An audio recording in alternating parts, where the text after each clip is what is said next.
Wow, are we already at episode number 10? Time goes by fast, huh? 130,000 views, emails from around the world, and the number one question I get asked is what? How did you convert to Islam?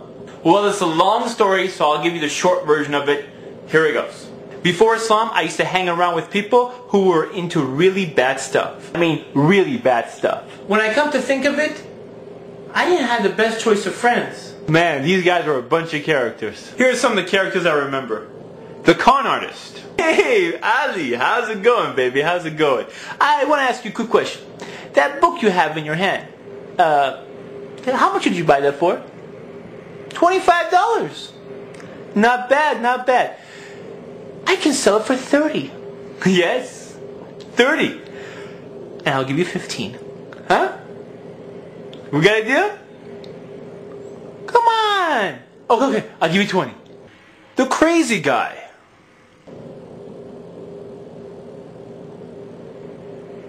What? The trash talker. So they came up to me, I was like, dude, what are you talking about, man? What are you talking about? If you got something to say it in my face. And he was like, he just looked at me like I was crazy. And I told him, man, you know what? What? Is he behind me? Is he behind me? Oh, okay. Anyways, I told him, what did I tell him? The weird guy. So what you doing today? I don't know. I guess.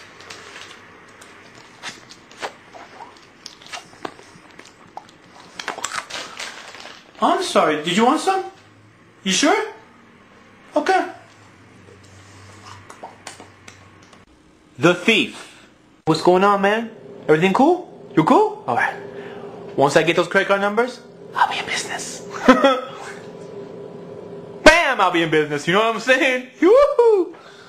So one day, one of my best friends, which was also one of the worst friends, asked me to come play basketball with him in a Muslim basketball tournament. A Muslim basketball tournament. So I asked him, cool, who do we know that's Muslim? He tells me he's Muslim. You're Muslim? Mr. Illegal? Mr. I just got arrested? Mr. Let me teach you how to cheat in school? Mr. Hey, look at that girl over there? You're Muslim? You're Muslim?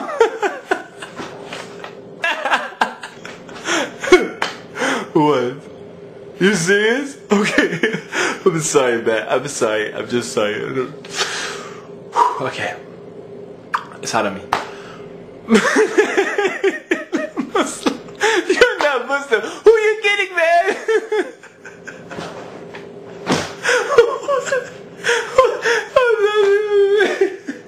I'm getting out of here. I couldn't believe it. So on the day of the tournament, I go to his house and all the teammates are meeting up there. But they're wearing hats that say the word Allah on it and the word Islam on it. I'm like, what? How could this be? I see these guys at school all the time. I have like no idea these guys were Muslim. Zero. With all the stuff I see these people do, I didn't think they had any association with any religion. So we went to the tournament, and when it came for time for prayer, my team walked out. Yes, they said, let's go chill outside. I'm like, chill? Don't you guys go pray like 5 times a day? No, man, it's cool. We're gonna go chill outside. And judging by their actions, I thought Islam was some type of cultural thing. So of course, after seeing the way these people were Muslims, I had no interest into looking into Islam. Did I become Muslim after seeing these guys? No. As time went on, I noticed more and more of my friends were getting me into trouble. I guess this is what happens when you have bad friends around you. Sometimes you don't even look for trouble, but trouble seems to find you. One guy got arrested, the other one's in trial, and bam, I get shot at. Twice. And what religion am I practicing? Nothing. I was worshipping idols. Worshipping idols. Wearing these superstition rocks around my neck, thinking that these rocks will benefit me somehow. But they didn't. I was lost in a world of jahiliyyah, a world of ignorance. Islam was never given to me, so I had no idea what it was. Eventually, I realized that these idols didn't benefit me. So one day, I decided to search for the truth. I told myself if I find it, I will change my life. So I started looking into different religions and different ways of life. One by one, I found errors in different religions. Each time I found an error in a religion, I would throw it out. I mean, if the religion is from the creator of all things, the one who made everything, from God the Almighty, how can I have an error in it? Or how can I accept a message that's been changed by man? Or how can God get killed or die? I didn't buy it. Or blind following some clergy guy? Someone who claims he's closer to God than the rest of us? I don't think so. Pretty soon, I start losing hope. It looked like all the religions were eliminated. Then one day, someone gives me a flyer to an Islamic camp. So I figured this would be a great time to check out the religion of Islam. Unfortunately, it was bad timing. You see, my father was in the hospital and the doctor told us he has about a few days to live. So my mother tells me we should stay here because this is the last time you'll probably see your father. So at first I decided to stay. And then, suddenly, I don't know what happened, I changed my mind. I figured there was only one religion left and I had to check out what this Islam is. So against my family's will, I decided to go. So I took my purple-haired girlfriend and we went to the Islamic camp. Purple-haired girlfriend? Dude, I told you I was lost.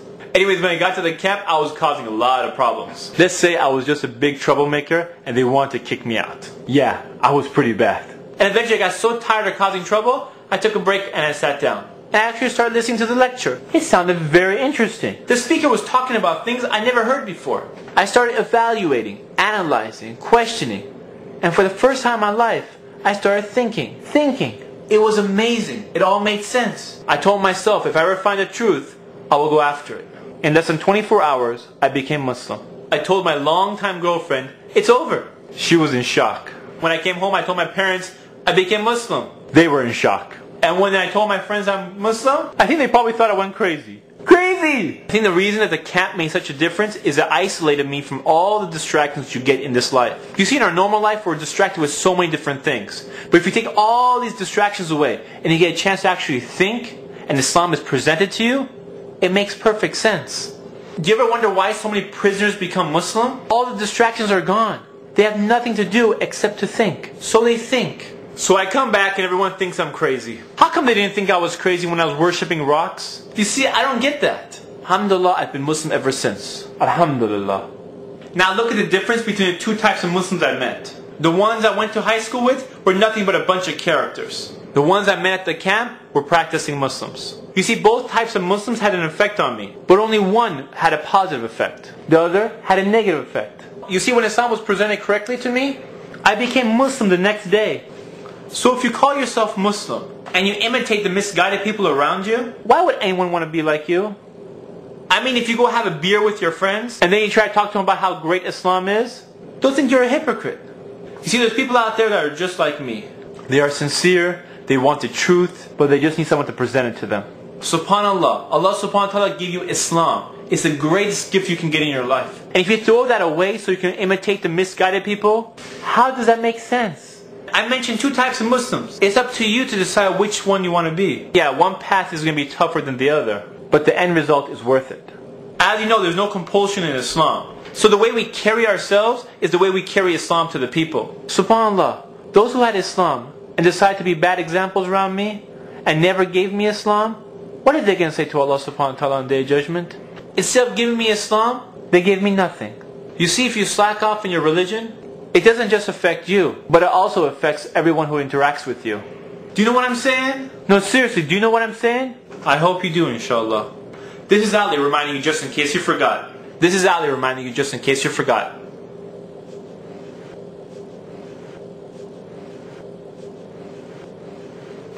What? That's it. That's the last episode. 10 episodes, we finished them, alhamdulillah, and season 1 is finished. I hope to come back for season number 2, inshallah. I hope you come back for season number 2, inshallah. And I have plenty of ideas. It's just a matter of putting the time aside to do them, inshallah. Please go to ummafilms.com. Go to the very top of the blog. There's a field that says enter your email. Type in your email, press enter, add yourself to our list, inshallah. So every time a post comes out, you'll be notified.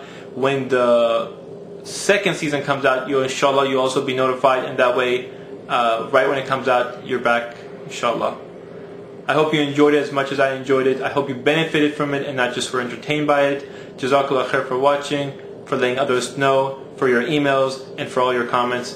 Assalamu alaikum. This is Ali reminding you just in case you forgot.